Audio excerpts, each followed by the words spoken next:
कशी काढावी, म्हणजे स्पर्धा परीक्षांची तयारी कशी करावी, एनडीए मध्ये ज्याच्याबद्दल अनभिज्ञता आहे तर त्याच्यामध्ये आपण कसं जॉईन व्हायचं आहे, तर याच्याबद्दलचं एक थोडक्यात मार्गदर्शन तुम्हाला इथं दिलं जाणार आहे. Students, I welcome you all. It's nice to have you around here. We have Mr.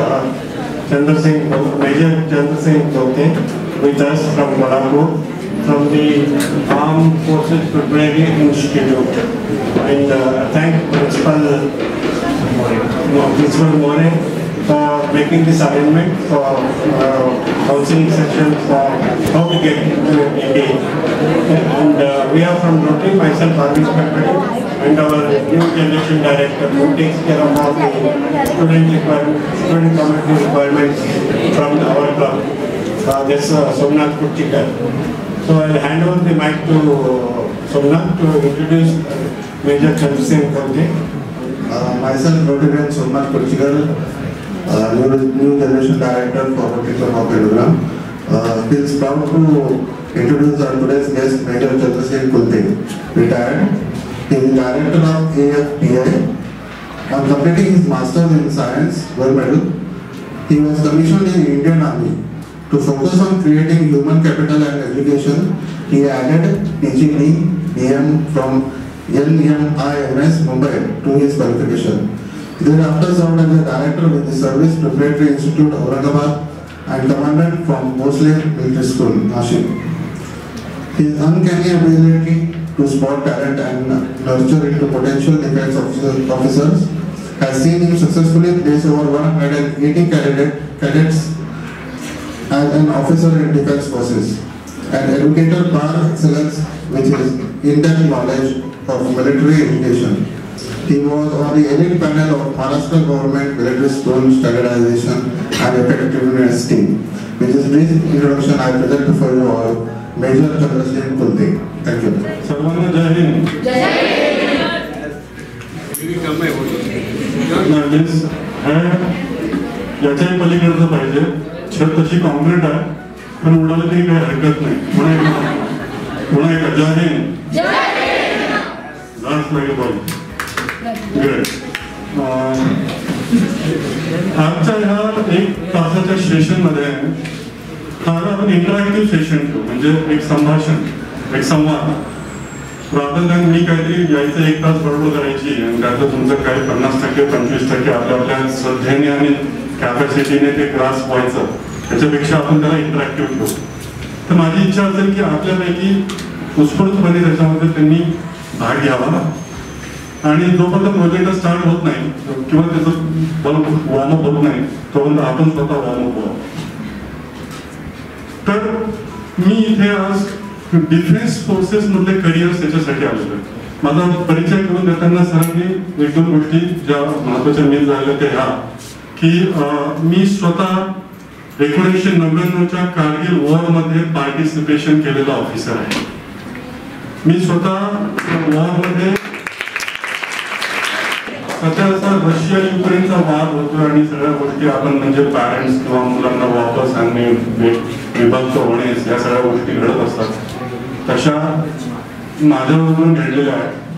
माझं लग्न आहे 13 मे 99चं आणि वॉर सुरू झाला होता जून आणि जुलै ऑगस्ट मध्ये, म्हणजे लग्नानंतर एका महिन्यामध्ये. तर इथे माझी जी अर्धांगिनी आहे ती सुद्धा योगायोगाने इथे आज आहे. तर आम्ही सगळ्यांनी, आम्ही दोघांनी ते भोगलेलं आहे, अनुभवलेलं आहे आणि त्याचा आनंद पण घेतलेला आहे. तर ती एक गोष्ट की मी कारगिल वॉर व्हेटरन आहे. राष्ट्रपतीचं मेडल त्याच्याबद्दल मला मिळालेलं आहे. त्याच्यानंतर मी अशा कामामध्ये सध्या स्वतःला व्यस्त केलेलं आहे फौज सोडल्यानंतर की ज्याच्यामध्ये मी तुमच्यासारख्या मुलांना प्रेरित करतो आणि माहिती पुरवतो की जेणेकरून तुम्ही सैन्य सेवेमध्ये अधिकारी होण्यासाठीचा प्रयत्न करता. आपल्याला फक्त माहिती आहे की 12वी नंतर 12वी करत असताना MSCET, JEE, NEET याच्या पलीकडे आपल्याला भरायचं नसतो किंवा आपल्याला म्हणजे आपले झापडं उघडलेले नसतात. आपण एक झापड लावतो, एक झापड लावलेलं आहे आणि सर्व समाज त्या झापडाच्या मध्ये तुम्हाला भेटतो. तुम्हाला फक्त प्रेस करतो. आपल्या 10वी झाली का 10वी बद्दल खूप अभ्यास करायचा, फक्त काय 10वी पर्यंतच अभ्यास करायचा, त्यानंतर अभ्यास करायची गरज नसते. पालक पुन्हा म्हणतात शाळेतले टीचर पुन्हा करत नाही, 12वी नंतरच करायचं, त्याच्यानंतर करायची गरज नसते. पुन्हा ग्रॅज्युएशन पर्यंत म्हणतात आयुष्यभर अभ्यास हा करावाच लागतो आणि त्याच्यावर तुम्हाला काम करावंच लागतं. असं कधीच होत नाही की 10वी पर्यंत केलं. 10वीचं सर्टिफिकेट हे फक्त आणि फक्त तुमच्या जन्माच्या तारखेच्या दाखल्यासाठी वापरल्या जातं. टू बी व्हेरी फ्रँक, सगळे टीचर लोक याला ऍक्सेप्ट करतील की तुमचं 10वीचं जे सर्टिफिकेट आहे ते फक्त आणि फक्त आजच्या तारखेला तुमचा जन्माचा दाखला, तारखेचा दाखला म्हणून वापरला जातो. त्याच्यामुळे नवीन एज्युकेशन पॉलिसीमध्ये शासनाने नवीन धोरण आणलेलं की 9वी, 10वी, 11वी, 12वी हा ब्रॅकेट बनवला. का? कारण की ह्या ब्रॅकेटमध्ये 9वीचा जो अभ्यास आहे, 10वीचा जो अभ्यास आहे, जो सिलेबस आहे तो कॉम्पिटेटिव्ह एक्झामला पण लागू पडतो, एनडीएला तसाच पडतो. त्याच्यावर आपण नंतर बोलू. पण सगळ्यात सुरुवातीला मग मला एक प्रश्न विचारायचा आहे.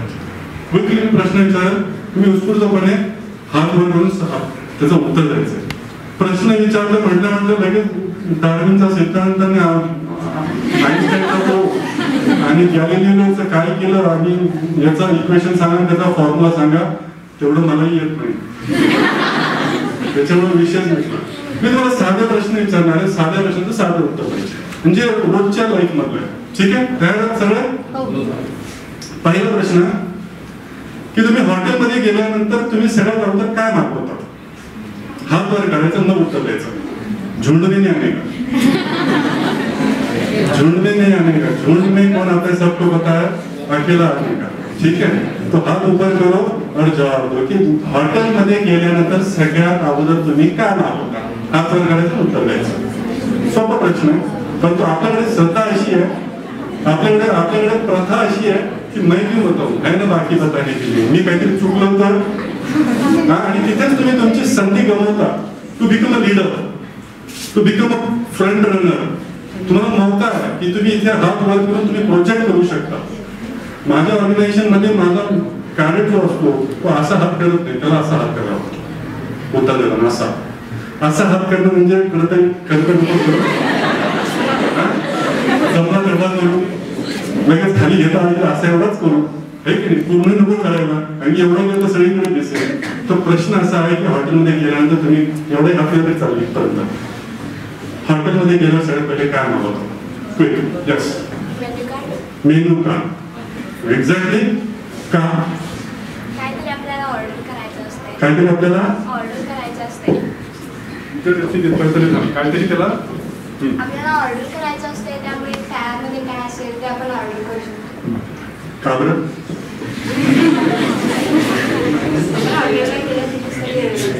हा एक्झॅक्टली. आपण हॉटेलमध्ये कशासाठी गेलेलो असतो? काहीतरी खायसाठी. काहीतरी चॉईससाठी.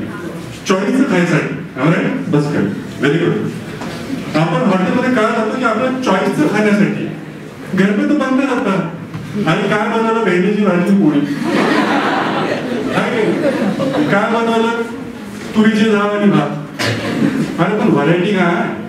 वेर is the variety, where is the choice. ये तो डिफॉल्ट खाना पड रहा. म्हणजे काही चॉईस म्हणून आपण ते खातोय, पण चॉईस नाही. मग चॉईस घेण्यासाठी आपण हॉटेलला जातो. मग चॉईस आहे की बाबा तुझ्याकडे? दाखव मेनू. मग मेनू कार्डमध्ये आपण पाहतो बाहेर काही कि अच्छा आज चाइनीज नहीं, कॉन्टिनेंटल नहीं, थाई, पंजाबी, साउथ इंडियन, ये पता नहीं क्या है. घर से प्लान करके जाते हैं, पण मेनू कार्ड खायला आणखी वेगळंच काहीतरी असतं. का करतो आपण तिथे? का करतो आपण मेनू कार्ड? कारण आपल्याला चॉईस हवी असते. बरोबर. आता पुढचा प्रश्न, तुम्ही 80 वर्षाचं एक सर्वसाधारण आयुष्य धरू. आपली लाईफ एक्सपेक्टन्सी 80 वर्षाची. ठीक आहे. कॅल्क्युलेटरची गरज नाही. तुम्ही तुमचे कागद पेन जर आणले असतील, बरोबर दिसत तर नाहीये, परंतु आणायला पाहिजे. अपेक्षित होतं की असलं पाहिजे. आपल्या मेंदूवर एवढा विश्वास ठेवू नका की सगळं इथे रिटेन करेल मी. ठीक आहे. सीपीयू कभी कभी हँग भी हो सकता. Where is your CPU? Where is your central processing unit? मेंदू, ब्रेन, सीपीयू. बरोबर. सीपीयू ठिकाण आहे का चेक करा. असं हात ठेवून करा, चेक करा. सगळ्यांनी जस्ट चेक करा. Okay, fine, very good, great. Everybody's CPU is safe and having a wonderful capacity. Relax. आपण खूप बोलू पण आपसात नाही बोलायचं, माझ्याशी बोलायचं, ठीक आहे. तर सीपीयू मध्ये खूप कॅपॅसिटी आहे, तर त्याच्यामुळे कागदाची गरजही नसेल तरी इथे फार स्मार्ट मुलं दिसतात मला. 80 वर्ष इंटू 365 दिवस, आणि दिवसातून किती जेवतो आपण जनरली, बरोबर. सो 80 इंटू 365 इंटू 3 कोण उत्तर देईल? 80 इंटू 365 इंटू 3. आकडा मला माहिती आहे कारण की मी प्रत्येक ठिकाणी याचा वापर करत असतो, त्याच्यामुळे मला माहिती आहे. एनिबडी अबॅकस वाले, मॅथमॅटिक्स वाले कुठे गेले? नाही आला उत्तर अजून, तिच्याकडे आलं दिसतं. एनिबडी पेन पेन्सिल घ्या, काय घ्यायचं नाही घ्या, हाताने करा. 80 वर्ष 365 दिवस 3 जेवण. तुमचं उत्तर आल्याशिवाय पुढे जाणार नाही.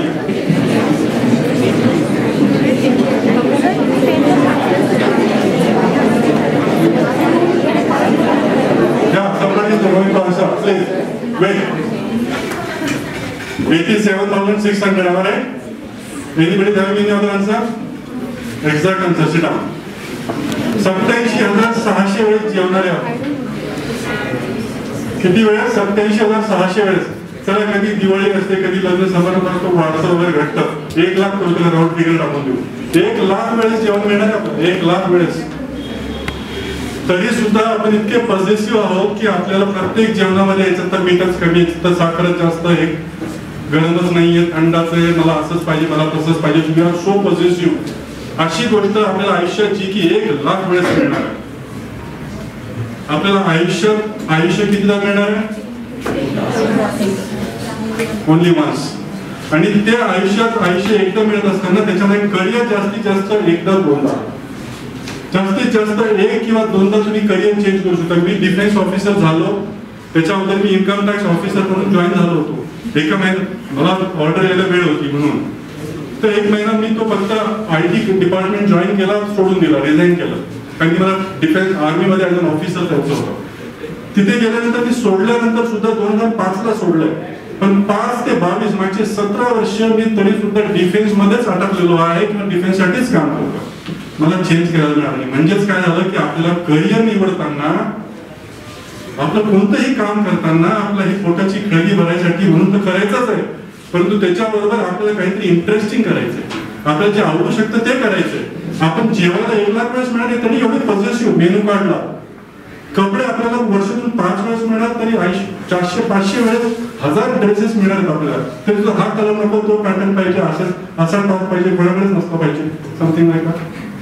पण मला करिअर, तर करिअरचा मेनू कार्ड आहे.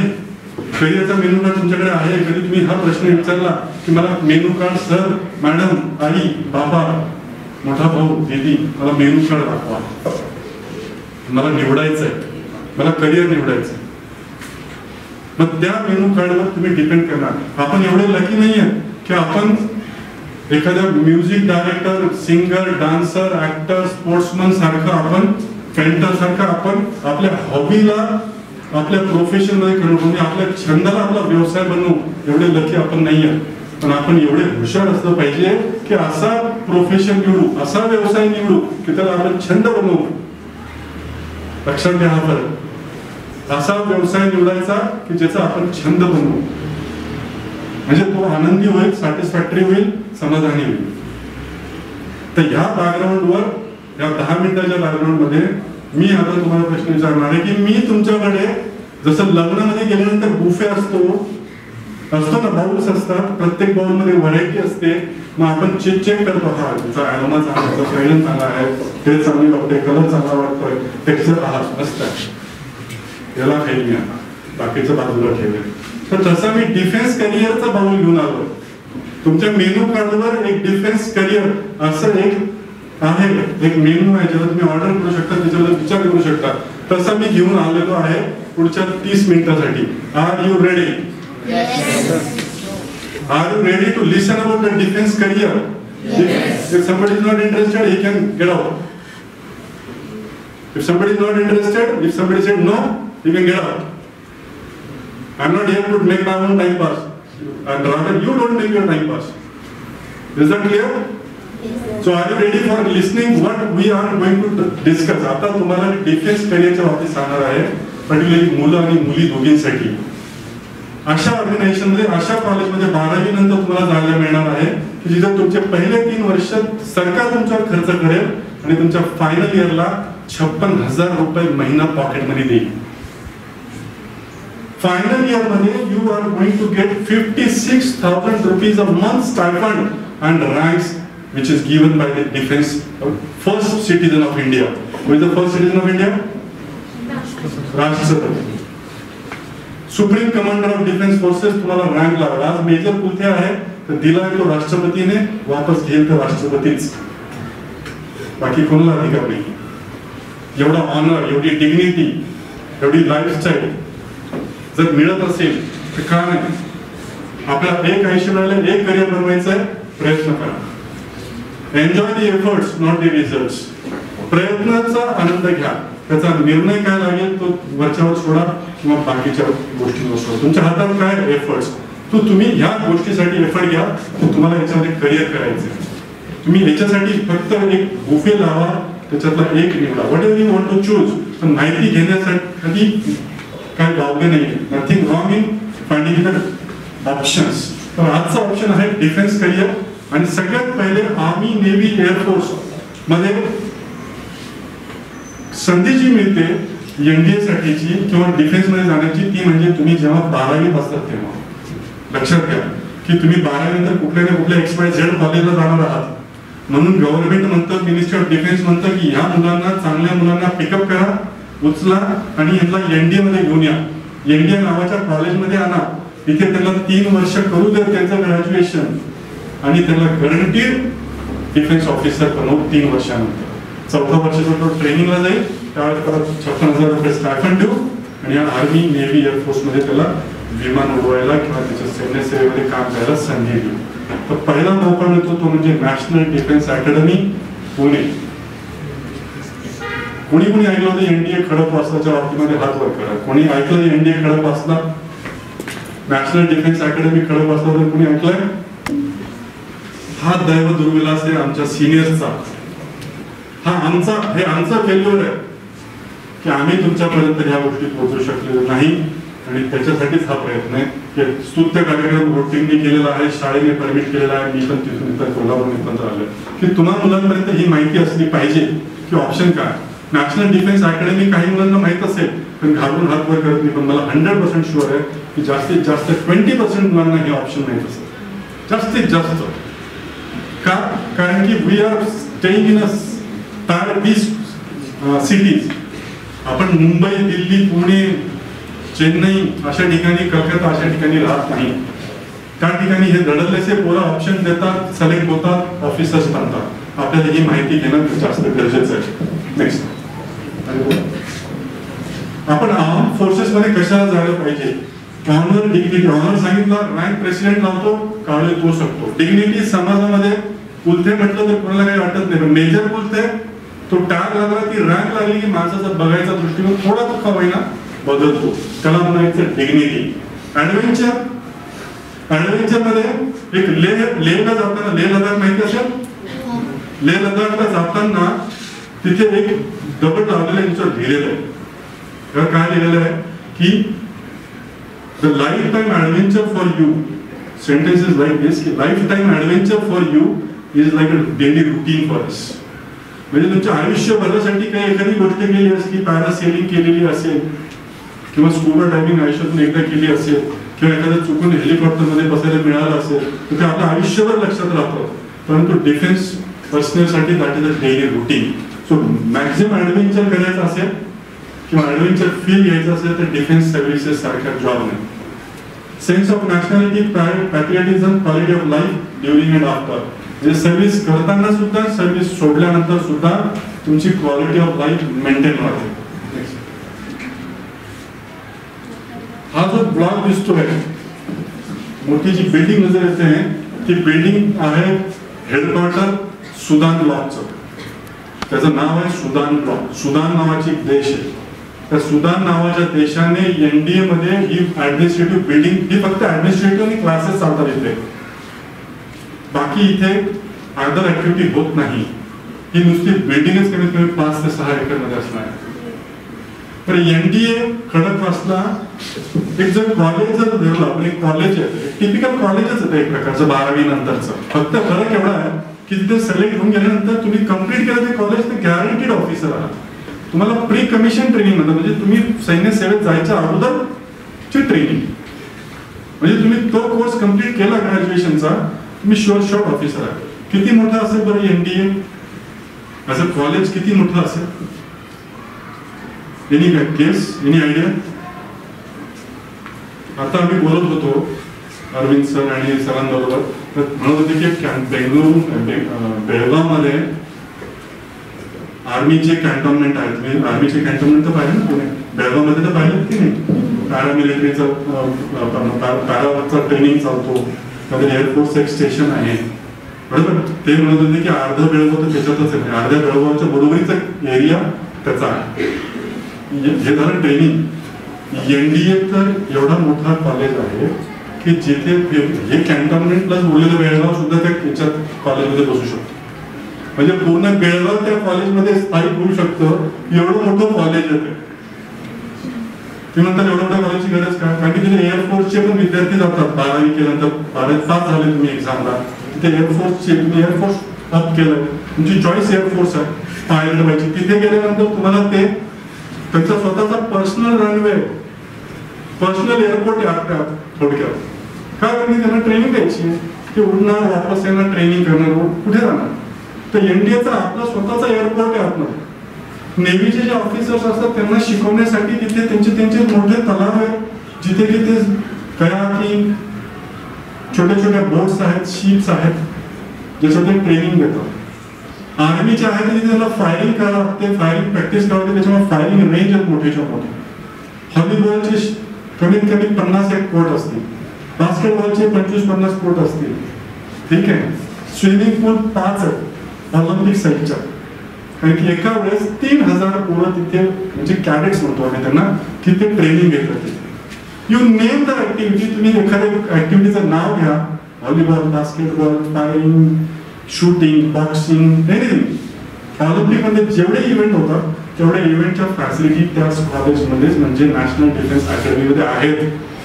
काय पाहिजे बरं? त्याच्यामध्ये 0% रिझर्वेशन. म्हणजे तुम्हाला जर क्षमता असेल तर तुम्ही करा. तर मी स्वतः जिल्हा परिषदचा विद्यार्थी मराठी मीडियम 10वीपर्यंत शिकलेलो. तुम्ही तरी बेळगावमध्ये आहात, मी तरी एखाद्या असं बेळगावच्या आजूबाजूला एखादा छोटा गाव असेल की ग्रामपंचायत तिथे शिकलेला विद्यार्थी जर असं माझ्यासारखा करू शकतो, तर तुम्ही तर माझ्यापेक्षा 100% बेटर आहात आणि करू शकता. Believe in yourself.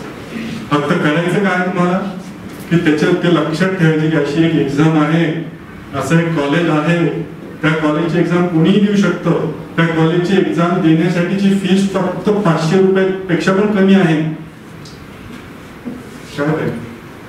आणि एकदा तिथे सिलेक्ट झाला तर तुमच्या वडिलांना, तुमच्या पालकांना 0 रुपये एक्सपेन्स. आणि टॉप ऑफ इट, जर तुम्ही एअरफोर्स सिलेक्टेड झालेलं असणार तर एअरफोर्स मध्ये फायटर पायलट म्हणून जर तिथे गेला, मुलींना पण ओपन झालं मागच्या वर्षीपासून.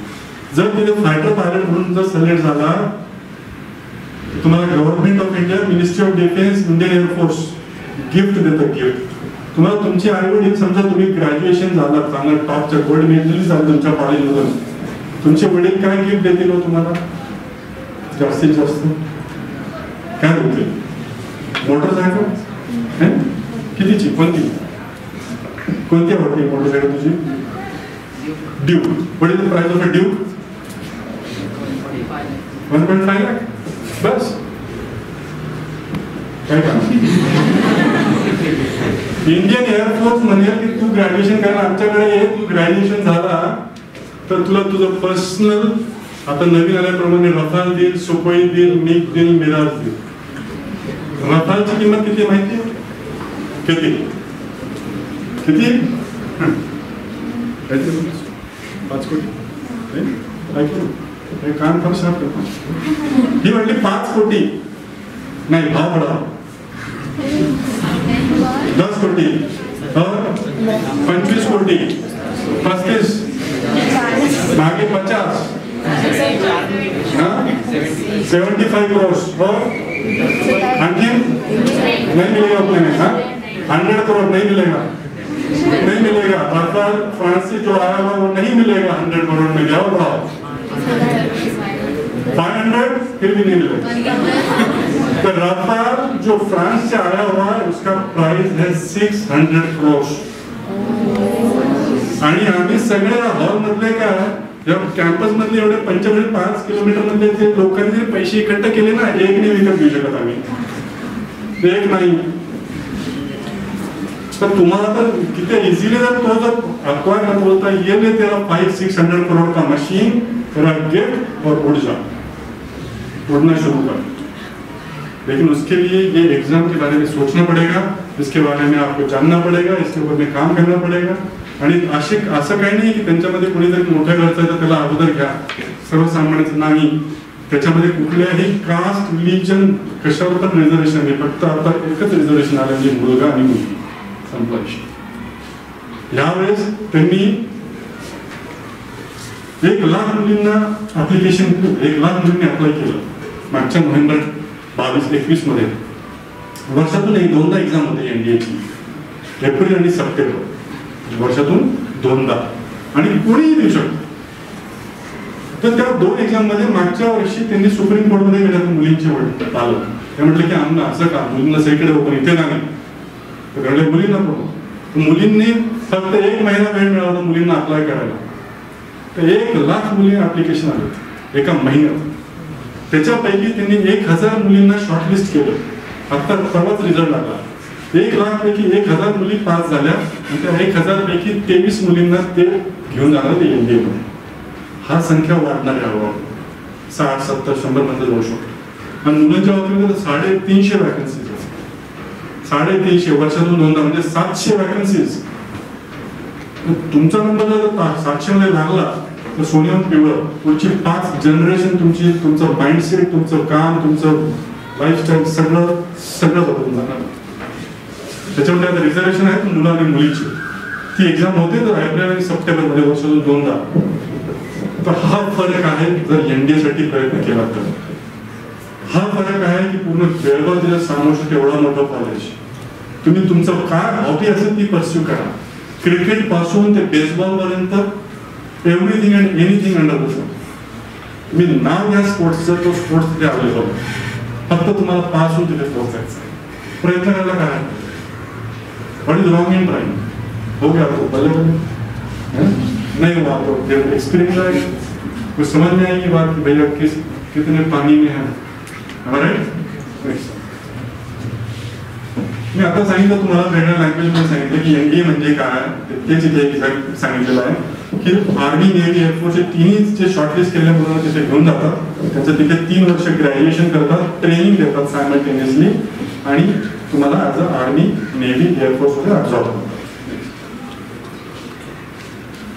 आता when to start preparing for UPSC NDA ने, तुम्ही म्हणता की एनडीए काय आहे सर याच्यामध्ये? एनडीए तर ठीक आहे, union public service commission, national defence academy and naval academy entrance exam. आता हे काही नवीन नेव्हल अकॅडमी आले, आता रिसेंटली एक 20-25 वर्षापूर्वी नेव्हीने आपली स्वतःची एक अकॅडमी ओपन केली इजिमाला केरळामध्ये, जिथे काही मुलं जातात, तिथे 350 इथे येतात, तर 50 ते 100 मुलं तिकडे जातात नेव्हीसाठी स्पेसिफिक। का? कारण की नेव्हीने आता इंजिनिअरिंगची डिग्री द्यायला सुरुवात केली आहे त्या कॉलेजने जाताना, आणि जर इंजिनिअरिंगची डिग्री द्यायची असेल तर 4 वर्ष तुमची ट्रेनिंग झाली पाहिजे एकाच कॉलेजमध्ये, एकाच कॅम्पसमध्ये। म्हणून आता त्यांनी काय केलं की ते इंजिनिअरिंग कॉलेजेस म्हणून ओपन केलं, म्हणजे तुमच्या माहितीसाठी की तिथे ते एक इंजिनिअरिंग कॉलेजेस ओपन झालंय नेव्हीचं, जे तुम्ही 12वी नंतर प्रयत्न करून जाऊ शकता। पहिले 3 वर्ष फ्री ऑफ कॉस्ट, 4थ्या वर्षी 56,000 स्टार्ट फायनल इयर मध्ये, आणि salary moment you complete 4 years your salary will be somewhere around 1.5 ते 2.5 लाख रुपये salary right from the day one, पहिल्या तारखेपासून। ती केव्हा सुरू करायला पाहिजे? 11th स्टँडर्ड मध्ये गेलं तुम्ही एनडीएची परीक्षा केव्हा देऊ शकता? जेव्हा तुम्ही 12वीत असता तेव्हाच, तुम्हाला 12वी व्हायची वाट बघायची गरज नाही। तुम्ही 10वी दिली, 11वीत गेला, जशी 11वी देऊन तुम्ही 12वीला जाता, तर 12वीला जायच्या अगोदरच ती परीक्षा, 12वीची बोर्डाची परीक्षा येणाऱ्या मार्च मध्ये आहे, तर ही परीक्षा तुम्ही सप्टेंबर मध्ये देऊ शकता। म्हणजे थोडक्यात काय की तुम्हाला 10वी झाली की प्रिपरेशन सुरू करायला पाहिजे। ठीक आहे, जसं तुम्ही जेई MSCET चे क्लासेस मध्ये जाऊन सुरू करतात ना, तसं ह्या एक्झामचं पण प्रिपरेशन तुम्ही 10वीचा बोर्ड संपलं की सुरू करायला पाहिजे. तुम्हाला 1 नाही 2 नाही, कमीत कमी 4 ते 5 चान्सेस मिळू शकतात. ते कसे मी सांगेल. नेक्स्ट, कोण कोण जाऊ शकतं? जे 12वी मध्ये आहेत ते, परंतु NDA किंवा नेव्हल अकॅडमी जॉईन व्हायला 12वी पाहिजे. पण ते एक्झाम द्यायला असायची गरज नाहीये, कारण की त्याची प्रोसेस, त्याची वेळ लागते कमीत कमी 1 7-8 महिने. तर ते काय म्हणतात, याची परीक्षा घेऊन टाकू, याचा इंटरव्ह्यू घेऊन टाकू, याची 12वी पास झाला की याला आपण दुसऱ्या दिवशी आपण बोलू.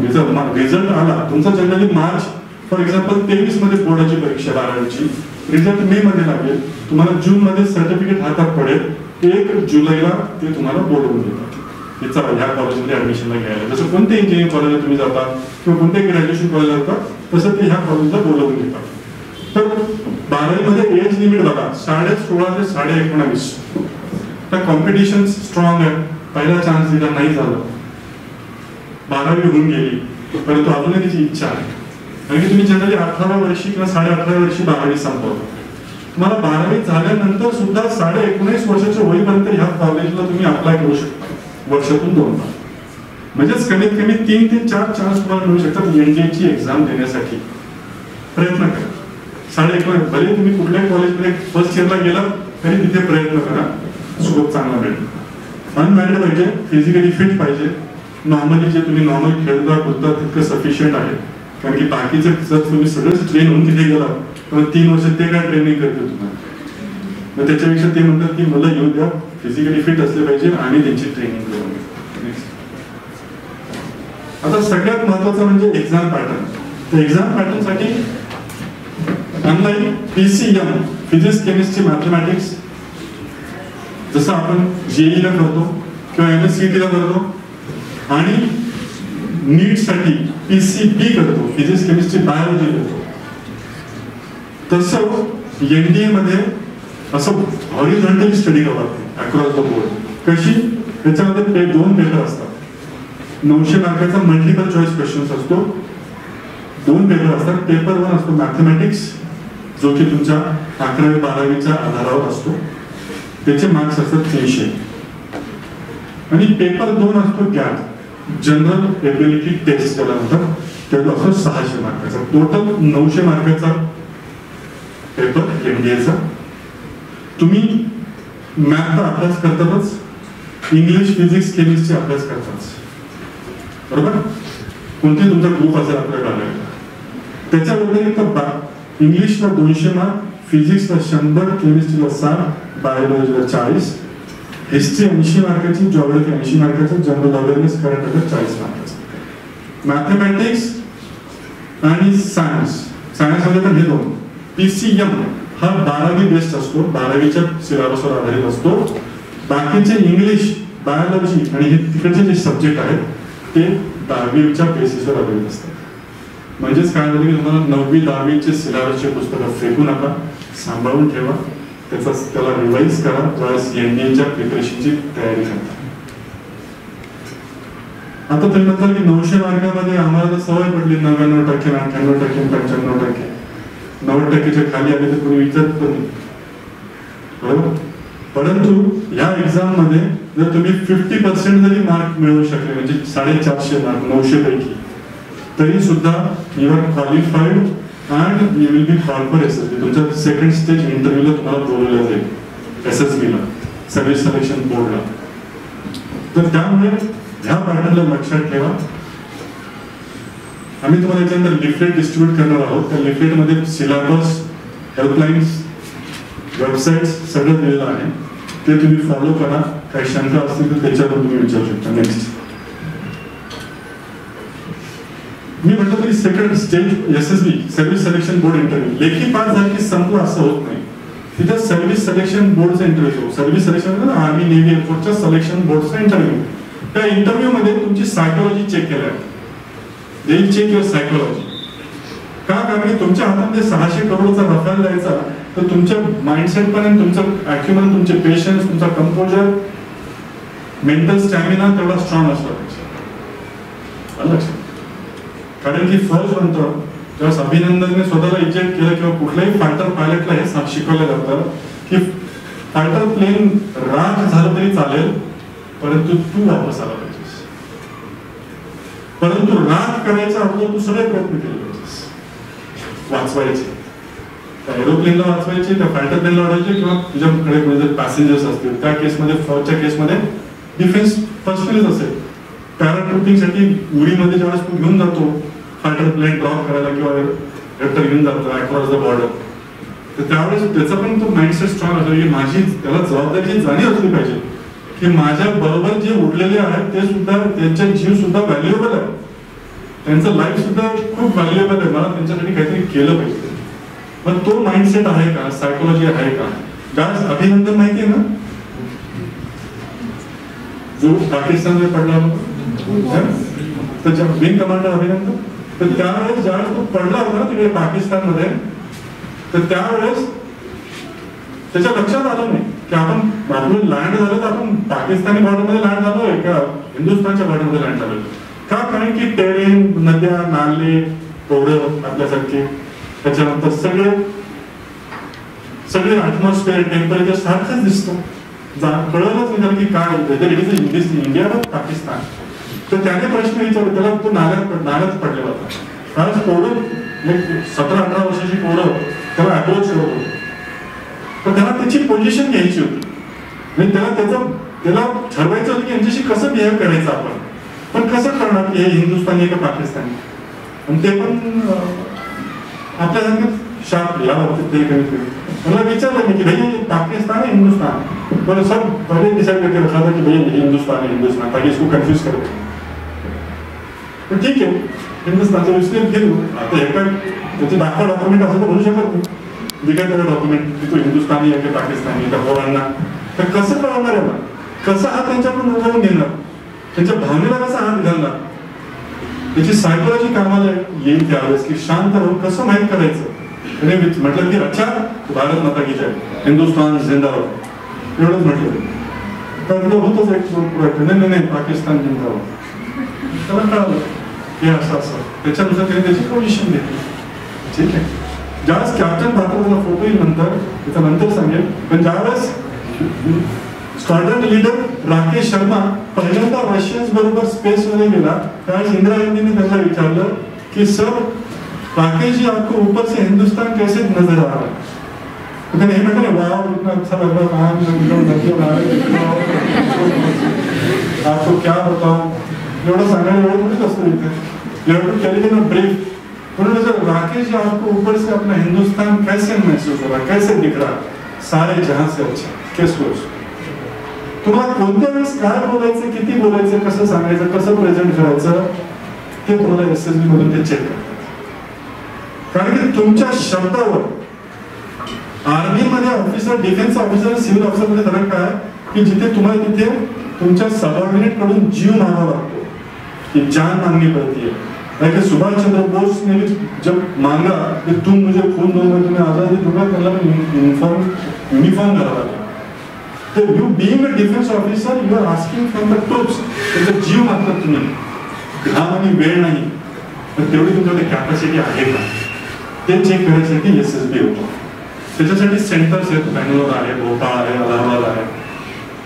या सेंटरला तुम्हाला बोलवतात, तुमची सायकोलॉजिकल टेस्ट करतात, तुम्हाला गेम मध्ये टाकतात, ग्रुप डिस्कशन, लेक्चर, काही हर्डल रेस, अशा ऍक्टिव्हिटी करवतात तुमच्याकडनं आणि माहिती करून घेतात की याच्यामध्ये तो मिलिटरी खाते आहे की नाही, किंवा याच्यामध्ये तो दमखम आहे का, तेवढं ते चेक करतात. त्याच्यासाठी काय करायला पाहिजे नेक्स्ट. मी म्हटलं पण एसएसबी काय आहे, त्यांना ते चेक करतात की तुमच्यामध्ये ती क्वालिटी आहे का नाही, तुम्ही हँडल करू शकता का नाही प्रेशर. कारण की चॅलेंजिंग सर्कमस्टान्समध्ये तुम्हाला जॉब करावा लागत असतो. Now where to prepare. समजा 11th आणि 12th करायचं आहे, तुम्हाला एनडीए साठी सिरियसली अटेंड द्यायचं आहे, तर तुम्हाला कुठे जायला पाहिजे, कुठून प्रिपरेशन करायला पाहिजे, कुठे कुठे जॉईन करायला पाहिजे. कारण की unlike any coaching class of IIT, JEE और दिस क्लासेस, तिथे जनरली तुम्हाला PCM एवढंच होतं. History, geography, current affairs, general knowledge, त्याच्यामध्ये हात लावत नाहीत, SSB ला पण हात लावत नाही. त्याच्यामुळे तुम्हाला यू मस्ट बी प्रिपेरिंग, जिथे की रिटर्न आणि SSB दोघांची तयारी करून घेतली आहे अशी ऑर्गनायझेशन आहे. रेसिडेन्शियल स्कूलच का निवडायला पाहिजे? जसं आता प्रत्येक अकॅडमी किंवा डिफेन्स अकॅडमी रेसिडेन्शियलच असते का? कारण की तिथे तुम्हाला ग्रुप बिहेवियर करतो, रोल्स अँड रिस्पॉन्सिबिलिटी करतात, टाइम मॅनेजमेंट करतं, रिसोर्स मॅनेजमेंट करतं, जिथे की तुम्हाला तुमच्या पद्धतीने तुम्हाला डिसिजन मेकिंग अथॉरिटीज मिळते. त्याच्यामुळे असं ऑर्गनायझेशन पाहिजे जिथे की तुम्हाला तुमच्या एक्सपोजर, सर्वांगी एक्सपोजर तुम्हाला मिळेल. Why character building is paramount. Character building सगळ्यात महत्वाचं का आहे, किंवा तुमचं कॅरेक्टर बिल्ड झालं पाहिजे. तुमचं बुद्धी इन्फॉर्मेशन तर होईलच, पण स्वभाव का? Who is this fellow? Captain Vikram Babu, right? Thanks to Shershaah. Shershaah नसता आला तर आम्ही फक्त बागी 1 आणि बागी 2 मध्ये असलो, आणि Tiger Shroff, unwanted and unwarranted and impossible kind of a jumps. ठीक आहे नाही, म्हणजे हेलिकॉप्टरला पण हाताने असं खाली ओढू शकतो, म्हणजे ते सुपर हिरो होते. पण शेरशाहने दाखवून दिलं की व्हॉट इज रिअल हिरोज. किंवा एवढं हिरोईक शक्य नसतं, पण खरे हिरो हे असतात. Thanks to Shershaah, captain Vikram Batra. What was the age when he sacrificed himself? त्याचं वय काय होतं? 23 वर्ष. Just 23 years of age. ठीक आहे. तर त्याचं कॅरेक्टर बिल्डिंग मध्ये ज्यावेळेस तो इथे बघा किती खुश दिसतो. तो एक पर्वत वापस पाकिस्तानीकडनं घेऊन वापस येत होता. आल्यानंतरचा फोटो किती रस्टी आणि किती रगड वाटतात, म्हणजे शर्ट किंवा असं वाटतं की 5 दिवस आंदोलन केलेले पुरा मिशन नहीं है, लेकिन स्माइल का क्या? वही तो कैरेक्टर. ज्यावेळेस त्याला विचारलं पत्रकाराने की बात्राजी आपको कैसे महसूस हो रहा है, तो ये दिल मांगे मोर. ये सेठ ये दिल मांगे मोर, क्योंकि एक पर्वत तो वापस लेके आया और दूसरे की जाने की इच्छा हो रही है और मैं जाऊंगा. नाही तर इथे आपले बँकेमध्ये मॅनेजर कोणाचा असते वडील ते समजा क्लार्कला सांगितलं की 31 मार्च आली जवळ एवढं काम कर की तेरी शहादत हो जाए, तू शहीद हो जाए. तो क्लार्क मॅनेजरला म्हणतो, मॅनेजर साहेब चांगल्या डॉक्टरला दाखवा, मी काही तुमच्या क्लायंटसाठी शहीद व्हायला आलेलो नाही आहे, राईट? परंतु इथे they are ready to sacrifice themselves, they are ready to give their. That is what the character building is important, जे की SSB मध्ये चेक केलं जाईल. तर अशी ऑर्गनायझेशन जिथे तुम्हाला एक्सपोजर मिळतं. Defence career, IIT and corporate world. We are located at the Cyrus Poonawalla International School in Kolhapur for CBSE, and there is one more military academy, Tatya Saheb Kore Military Academy, which is authorized by the government of Maharashtra. इथे आपण state board देतो. जे मुलं आमच्याकडे शिकायला लागतात त्यांना आम्ही तिथे स्टेट बोर्ड देतो. डॉक्टर सायरस मध्ये CBSEचा पॅटर्न देतो.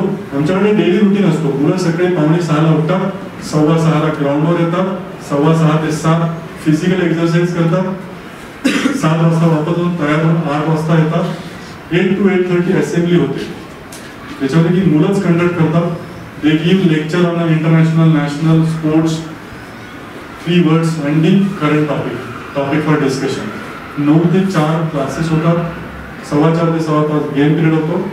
पुन्हा 5:30 ते 7:30 सुपरवाइज सेल्फ स्टडी, आणि पुन्हा डिनर नंतर 8 ते 11 सुपरवाइज सेल्फ स्टडी होतो. We take them to the NDA. आम्ही मुलांना NDA घेऊन जातो, ते दाखवतो. त्यांना आजूबाजूच्या कॅन्टोन्मेंट मध्ये घेऊन जाऊन त्यांना फर्स्ट हँड एक्सपिरियन्स देतो, जेणेकरून अपॉइंटमेंट्स देतो, इंटर कंपनी कॉम्पिटिशन्स देतो, म्हणजे सेन्स ऑफ रिस्पॉन्सिबिलिटी क्रिएट होतो. नेक्स्ट, आणि आमचा पॅटर्न आहे की we have selected right candidates, comprehensive academics, character building focus on SSB and physical fitness. We maintain it so that boys have the good scope to join the NDA. मागच्या वर्षी 2021चा 8 लाख पोरांमध्ये all India topper, all India 1 NDA साठीचा आपला विद्यार्थी होता. कॅरेक्ट रोहित नायक म्हणून. Next, here he is, कॅरेक्ट Rohit Nayak, all India rank 1 for 145th course, आणि ही बाकीची मुलं त्याच्याबरोबर पास झाली.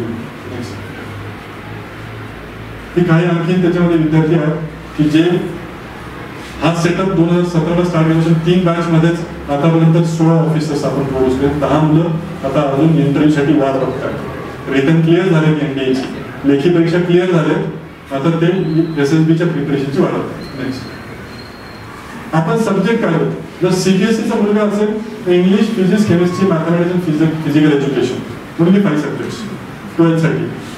जर स्टेट बोर्डला गेला तर त्याच्यामध्ये आपण त्याला ऍडिशनल होतं, फिजिकल एज्युकेशन निघून जातं, जॉग्राफी आणि IT येतं. म्हणजे English, physics, chemistry, mathematics, IT आणि जॉग्राफी. जॉग्राफी का, कारण की NDAला जॉग्राफी आहे म्हणून.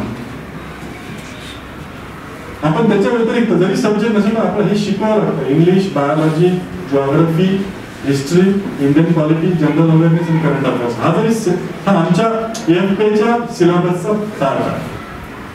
बोर्डासाठी तर ते सब्जेक्ट शिकवतो, परंतु NDAसाठी हे सब्जेक्ट पण शिकवावे लागतात. मिलिटरी एज्युकेशन सुद्धा देतो, जसं म्हटलं SSBला कामाला येतं. Battle obstacle course, squad drill, disaster management, weapon training, map reading, fieldcraft, battlecraft, public speaking, adventure. We conduct adventure camp असतो, कोणाला आम्ही ऍडव्हेंचर मध्ये पाठवतो. स्विमिंग, सेल्फ डिफेन्स आणि योगा ह्या कॅरेक्टर बिल्डिंग साठीच्या ऍक्टिव्हिटी सुद्धा रन केल्या जातात. 1-to-1 टीचिंग, टेक्नॉलॉजी और tutoring, interactive teaching methods, technology advance laboratories, well stock library. आमच्याकडे लायब्ररी कमिटी सुद्धा विद्यार्थी असतात जे हँडल करतात त्यांच्या पद्धतीने. इंटरनेट ऍक्सेस प्रत्येकाला ऑर्गनाइज असतो. सेलफोन ऑथराइज नाहीये, सेलफोन सापडला की डायरेक्ट फोडला जातो. ठीक आहे. सॅटर्डेला फोन कॉल्स असतात, संडेला आउटकॉल्स असतो. We provide TVs only on Sunday. Rest 5 days we have full of activity, ज्याच्यामध्ये लोकांना लक्ष सुद्धा नाही, वेळ सुद्धा मिळत नाही. नेक्स्ट ह्या फॅसिलिटीज आहेत आपल्या ऑर्गनायझेशनचा. तो दिसत आहे ऑब्स्टॅकल कोर्स, त्याच्यानंतर athletics ground, outdoor activities, laboratories, multipurpose hall, hostel, mess. We are having our own mess where we provide morning meal, breakfast, lunch, evening snacks, and dinner to the boys. Next. हे chairman आहेत mister Vishwas Kadam. He is the ex-IIT gold medalist from Chennai. He worked multinationally and he is working with me in the AFP as chairman. Next. And this is me in uniform. I am Major Chandra Singh Puthe. Worked in the forces right from 93 to 2005. त्याच्यानंतर आता या ऍक्टिव्हिटीमध्ये फुल time involved आहे.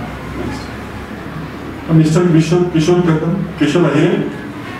He is the IRS Indian revenue services, म्हणजे आपण जे civil services म्हणतो ती services यांनी सोडून दिली आणि he is working with us so that काय new policies, new activities, new technologies, teaching methodologies त्याच्यावर ते काम करतात आणि त्यांचा आम्हाला सपोर्ट त्या दृष्टीने. आमच्याकडे ऍडमिशन घेण्यासाठी एलिजिबिलिटी काय की 10th बोर्ड मधला विद्यार्थी पाहिजे, 60% मार्क पाहिजे, त्याचं वय हे 14 ते 17.5 वर्षामधलं असलं पाहिजे, फिजिकली फिट असला पाहिजे.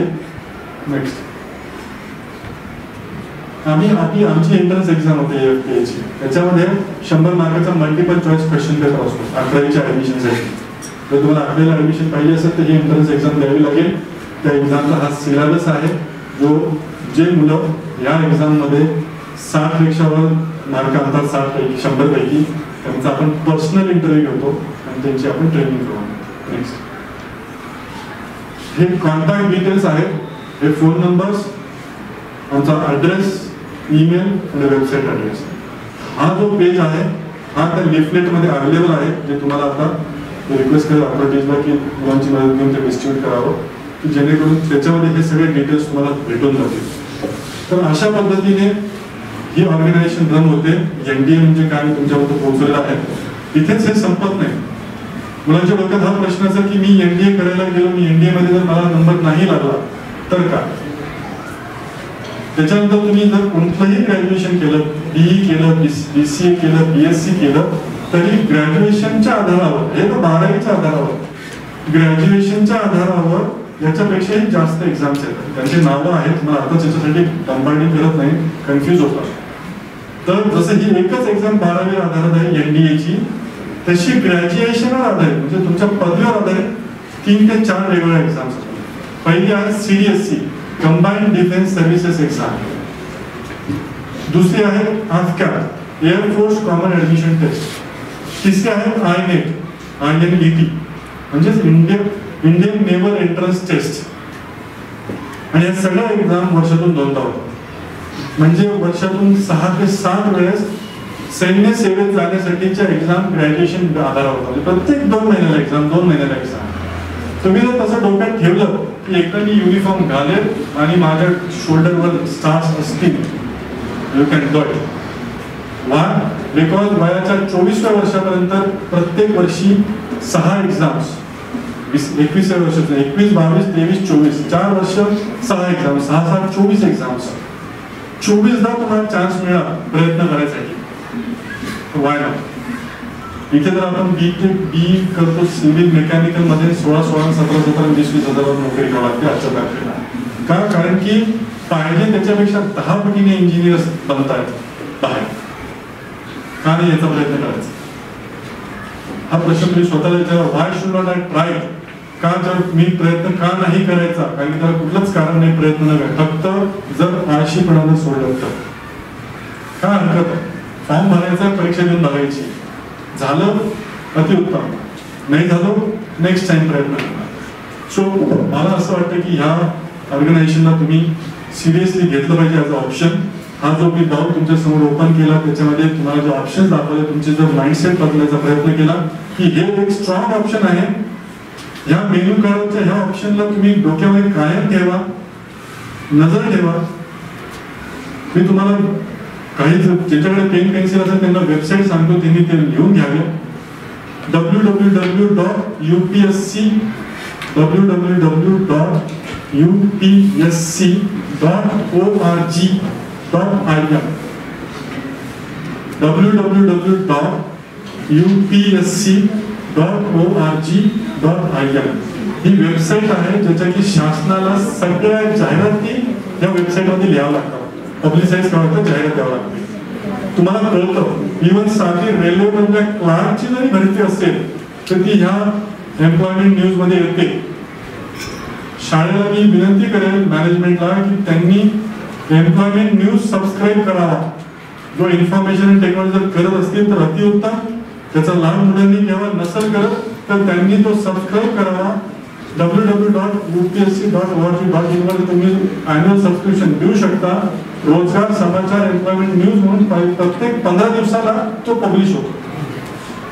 तो आणावा आणि लायब्ररीमध्ये अवेलेबल ठेवावा. तुम्ही सुद्धा त्याला गीता, बायबल, कुराण समजून त्याचं वाचन करावं. दुसरी वेबसाईट आहे आर्मी, नेव्ही, एअरफोर्स साठी. तुम्ही काही सर्च करा, त्याच्यावर जॉईन द्या. मी आता सांगते तुम्हाला www.join इंडियन आर्मी एवढं केलं तरी तुम्हाला ती ऑफिशियल वेबसाईट आहे. जॉईन इंडियन नेव्ही एवढं जरी सर्च केलं ऑफिशियल वेबसाईट आहे. जॉईन इंडियन एअरफोर्स हे टाईप केलं गुगल इंजिनवर, सर्च इंजिन्सवर, तर तुम्हाला त्याच्या ऑफिशियल वेबसाईटवरती माहिती मिळेल. या गोष्टी तुम्ही अवश्य करा. आई बाबांना एक रेडिओ विकत आणायला लावा. त्याच्यावर बाकीचं संगीत वाजवण्याच्या ऐवजी सकाळी प्रसार भारतीच्या बातम्या ऐकायला सुरू ठेवायला लावा. ठीक आहे, घरातला येणारा न्यूजपेपर कमीत कमी एकदा तरी चाळावा. ह्या जर कृती केल्या तर यू विल रीच समवेअर. का करायचं या? Because you will get one life in a life, you will get one job in a life. You have to select a job which you can convert as a profession. असा काम करायचंय, असा व्यवसाय निवडायचा त्याचा तुम्ही छंद म्हणून वापर करू शकता. मी माझ्या पद्धतीने तुम्हाला ते एक काम तुमच्या समोर प्रोड्यूस केलं, तुमच्यासमोर त्याची माहिती आणली की डिफेन्स फोर्सेस म्हणजे काय, त्याचा फायदा काय, त्याचा तोटा काय, किंवा त्याच्यातून तुम्ही कशा पद्धतीने तुमचं लाईफ सुखकर करू शकता, देश सेवा सुद्धा करू शकता. So that's all from my side. शाळेने, रोटरी क्लब आणि अरविंद सरांनी जी मला संधी उपलब्ध करून दिली तुमच्यावर भेटायची, अन्यथा एवढे यंगस्टर्सला एकाच वेळेस भेटणं अशक्य आहे. पण तुम्ही आतापर्यंत कमीत कमी अशा पद्धतीने मी अगणित शाळांमध्ये गेलेलो आहे. त्यातल्यापैकी मला इथे मौका मिळाला, तुमच्यावर बोलायला मिळालं, त्याच्याबद्दल तुम्ही फार धन्यवाद. तुम्ही 10 ते 11:30 एक वेगळा सेशन हँडल केला आणि हा एकदम वेगळाच सब्जेक्ट आला तरी सुद्धा तुमचा एनर्जी लेवल तसाच टिकून आहे. ग्रेट गोष्ट to all of you. Thank you very much आणि जय हिंद. कुणाला काही शंका Anybody? Including faculties? Yeah. Very good question. NDA ची एक्झाम ही कुठल्या लँग्वेज मध्ये असते हा प्रश्न आहे विद्यार्थ्याचा. त्याच्यासाठी अगोदरपर्यंत इंग्लिश हीच एक लँग्वेज होती, परंतु रिसेंटली त्यांनी हिंदी सुद्धा इंट्रोड्यूस केलेली आहे. हिंदी आणि इंग्लिश या दोनच लँग्वेजमध्ये तुम्ही एक्झाम देऊ शकता. अनफॉर्च्युनेटली रिजनल लँग्वेजेस त्याच्यामध्ये सामील नाही आहेत. का? कारण की डिफेन्स फोर्सेस एक नॅशनल लँग्वेज आहे आणि इंटरनॅशनल लँग्वेज. इंटरनॅशनल लँग्वेज का? कारण तुम्ही डिफेन्स ऑफिसर झाल्यानंतर यू आर इंटरॅक्टिंग इंटरनॅशनली.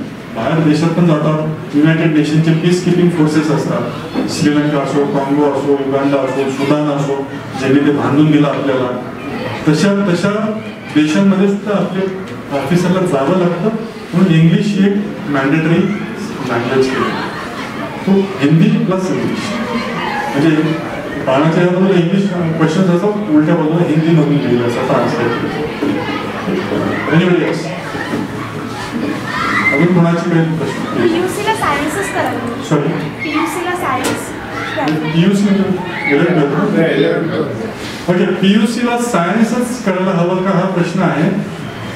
त्याचं कारण असं आहे की समजा आपण जर BA BCom कडे जर वळण घेतलं तर आपण सायन्स पासून दूर जातो आणि 600 मार्काचा जो पेपर 2 आहे त्याच्यामध्ये 200 मार्काचा सायन्स आहे.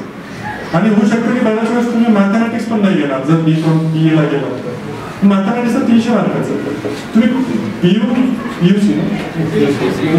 पीयूसी तुम्ही कशातूनही करा, परंतु ते सब्जेक्ट करत असताना तुम्हाला NDAचे जे सब्जेक्ट त्या पीयूसी मध्ये कव्हर होत नाहीत त्याचा अभ्यास करावाच लागतो. समजा तुमचे मॅथमॅटिक्स नाही आहे तुमच्या 11वी आणि तुम्ही कॉमर्स घेतलं, आर्ट्स घेतलं, पण तुम्हाला मॅथमॅटिक्सचा अभ्यास करावाच लागतो. म्हणजे तुम्हाला डबल लोड होईल. त्याच्यामुळे इट इज बेटर की ज्यांना याच्यामध्ये करिअर करायची इच्छा आहे त्यांनी BSc घ्यावं आणि त्याच्यामध्ये सुद्धा बेस्ड ऑन सायन्स घ्यावं पीयूसी मध्ये आणि त्याच्यामध्ये सुद्धा PCM ठेवावं. कारण की बायोलॉजी हा 10th स्टँडर्डचा विषय. बायोलॉजीचे 40 मार्क होते ते 10वीच्या सिलेबसवर आधारित 12वीच्या मध्ये. त्याच्यामुळे PCM science is strongly recommended. पण तुम्ही कुठल्याही स्ट्रीमचे असा पीयूसीचे असा तुम्ही अप्लाय करू शकता, एक्झाम देऊ शकता, परंतु तुम्हाला ॲडिशनल त्या विषयांचा अभ्यास करावा पाहिजे. ठीक? या any other question?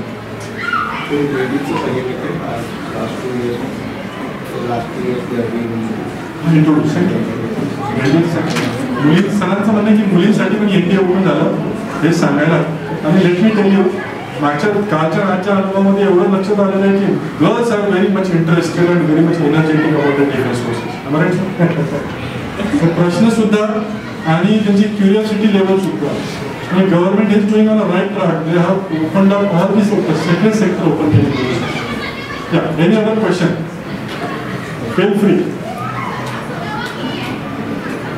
backbenchers outside college बाकीच्या शाळेत आलेले. Any question? Okay, fine. So if there are no questions, thank you very much. होतं असं की क्वेश्चन इथे नाही म्हणतात आणि नंतर पळत मागे येतात विचारायचं. मला त्याचं काही वाईट वाटत नाही, पण वाईट याचा वाटतं की त्या प्रश्नाचा फायदा सगळ्यांना होऊ शकतो. तुमच्या एकट्याला किंवा तुमच्या 4 जणांच्या ग्रुपला मी त्याचं उत्तर देणार, पण इथे जर तो प्रश्न विचारला गेला तर सगळ्या मुलांना, कारण की मला माहिती आहे 80% पोरं विचारत नाही इथपर्यंत येतो. कोण बाकीचे असले तर त्याच्यामध्ये आयुष्य निघून जातं. कोण काय म्हणत, कोणी काही म्हणत नाही, कारण की नंतर खाऊ पिवायला कोणी येत नाही. ठीक आहे, you have to fetch your 2 times meal. So be curious, be active. Like God has said कि भैया तू जितना कम बोले, आधा बोलने का डबल सुनने का और खूप सारा देखने का. कारण की मागच्या 1 तासापासून मी बोलतोय, माझ्या ज्ञानात तरी वाढ झाली नाही. बरोबर, म्हणजे बोलण्याने तुमची वाढ होत नाही, तुमच्या ज्ञानाची कशाने होते. बरोबर, त्याच्यामुळे गॉड सेड की डबल सुनो और आधा ही बकवास करो. ज्यादा बकवास नहीं करने का, ज्यादा सुनने का, then only you will grow. Alright? Last but not the least, have you learned the Marathi बोलायला तुम्ही शाळेत शिकायला? मराठी बोलायला शाळेत कोणीच गेलं नाही, घरच्या घरी शिकला. बरोबर, तर तसंच तुम्हाला जर रेग्युलर इंग्रजी जर बोलायला शिकायची असेल तर जसं तुम्हाला मराठी बोलायला किंवा ऐकायला शाळेत बोलायचं पण अगोदर ऐकायला, मराठी ऐकायला, समजायला, ऐकून समजायला तुला शाळेत जावं लागलं नाही का? कारण तुमच्या आईने वडिलांनी मातृभाषा म्हणून शिकवली. इकडे ये, इकडे जा, अक्षर म्हणजे अगोदर इकडे म्हणजे तुम्ही तिकडे जायचे, म्हणजे बस म्हणजे तुम्ही उठायचे, म्हणजे अक्षर बस बस बस बस. म्हणजे जाऊन लिसनिंग स्किल डेव्हलप, आणि तुम्ही पण म्हणले बस, आई पण तू पण बस, म्हणजे तुम्ही पण लागले आवाज काढायला. What is language, what is alphabets? Basically noise, नॉ ई स, इजंट इट? आ वा जो, म्हणजे शब्द काही वेगळे नाही, आवाज आहे फक्त. आवाज वेगवेगळ्या आवाजांचे शब्द बनलेले.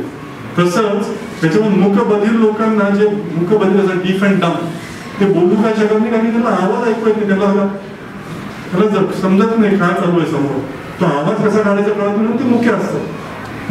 तसं आपलं इंग्लिशच्या बाबतीत व्हायला नको. आपण इंग्लिशच्या बाबतीत मूक नाही राहिलं पाहिजे. आपण व्यवस्थित इंग्लिश ऐकली पाहिजे, नीट ऐकायचं शिका, तर बोलायला शिका. So good English will leads to a good speaking skill. शाळेत इंग्लिश शाळेत जायची गरज नाही आहे. मी सांगितलं, मी स्वतः मराठी मीडियमचा 10वी-पर्यंतचा विद्यार्थी आहे आणि सेमी इंग्लिशचा 11वी वाढायचा. पण अस्खलित मराठी बोलू शकतो, हिंदी बोलू शकतो आणि इंग्रजीमध्ये पण संभाषण करू शकतो. का? कारण की मी माझ्या आणखीने माझे कान ओपन केले. तसं तुम्ही पण ठेवा. नमस्कार. गेला 1.5 तास मुलांना तुम्ही अत्यंत चांगल्या पद्धतीनं ऐकत होतात. त्याने एक चांगलं व्यक्तिमत्व आमच्या समोर उभं होतं. कारगिल वारमधून आपण सहभागी झालात आणि कारगिल वारबद्दल तुम्ही 10वीचे विद्यार्थी आणि 2-3 शिकत होतात आणि त्याबद्दलची सगळी माहिती तुम्हाला साधारणतः त्या धड्यामध्ये मिळाली की कारगिल वार काय, त्यातलं बलिदान त्या लोकांचं काय होतं, त्यातल्या योजना काय होत्या आणि त्याच्यामध्ये आलेले का अत्यंत आपले आर्मी लोक जे आहेत ते कोणत्या पद्धतीनं लढले. पण सरांनी आज आपल्याला एक अत्यंत चांगल्या पद्धतीनं घेऊन आले आणि ही योजकता सरांनी मोरे सरांनी आले, त्यांचा प्रतिनिधी मी म्हणून इथे थांबलो आहे की रोटरी क्लब, बरोबर सर, रोटरी क्लबने हे आयोजन केलेलं आहे या व्याख्यानाचं. याचा संपूर्ण फायदा आपण घ्यायला हवा. सरांचं एक व्यक्तिमत्व तुमच्या लक्षात आलं असेल. केवळ ते आर्मी होते, आर्मी मॅन होते म्हणून आपल्याशी बोलले, थोडीशी माहिती दिली, बरीचशी माहिती आपल्याला कळाली, असला तर भाग नव्हता. त्यांच्या त्या बोलण्यातून आपल्याला कळालं की आपलं बोलणं कसं असायला पाहिजे, आपलं वागणं कसं असायला पाहिजे, आपली माहिती मिळवण्याची ताकद किती असली पाहिजे. एनडीएची सुरुवात आणि एनडीएचा पर्यंतचा जो प्रवास आहे तो त्यांनी इतक्या चांगल्या पद्धतीने आपल्याला मांडून ठेवलेला आहे की मला वाटतं इथल्या बऱ्याच मुलांना वाटलं असेल किंवा मुलींना सुद्धा वाटलं असेल की आपण एनडीए मध्ये जाऊ, एनडीए मध्ये आपण केलं पाहिजे. तर आर्मी हा एक असा शब्द आहे, त्यांचा ड्रेस बघितल्याबरोबर आर्मीचा आपण सॅल्यूट करावं वाटतं. त्याचं मूळ कारण अंगात आपल्या ते पूर्णपणाने भिनलं जातं आणि एकच असा जो संबंध आपल्या भारतामध्ये की आर्मी एवढ्या या ड्रेसला पण कुठेही असेल तरी कौतुकाने आपण बघायला लागतो. कारण त्यांचं ते व्यक्तिमत्व, त्यांचं ते चारित्र्य आणि त्यांची ती स्वच्छ विचार करण्याची पद्धत, देश हा सगळ्यात मोठा. त्या पलीकडे आपल्याला काय नाही आहे, ही जी जाणीव आहे ती त्या आर्मीकडून मिळत असते. आणि मुलांनो, आता एनडीएचा प्रवास आपल्याला काय करायचा आहे तो तुम्हाला कळाला, तुम्हाला समजला आणि त्याप्रमाणे आपला प्रवास चालू राहील. तरच त्यांच्या व्याख्यानाचा हा संपूर्ण फायदा रोटरी क्लबने आयोजित केलेला जो आहे तो आपल्याला मिळेल असं मला वाटतं. आणि म्हणूनच सर इथं आले, त्यांनी पाहिलं आणि ते जिंकले. ही game, he saw and conquer. मी तुमच्या वतीनं मनपूर्वक त्यांचे आभार मानतो. जोरदार टाळ्या तुमच्या.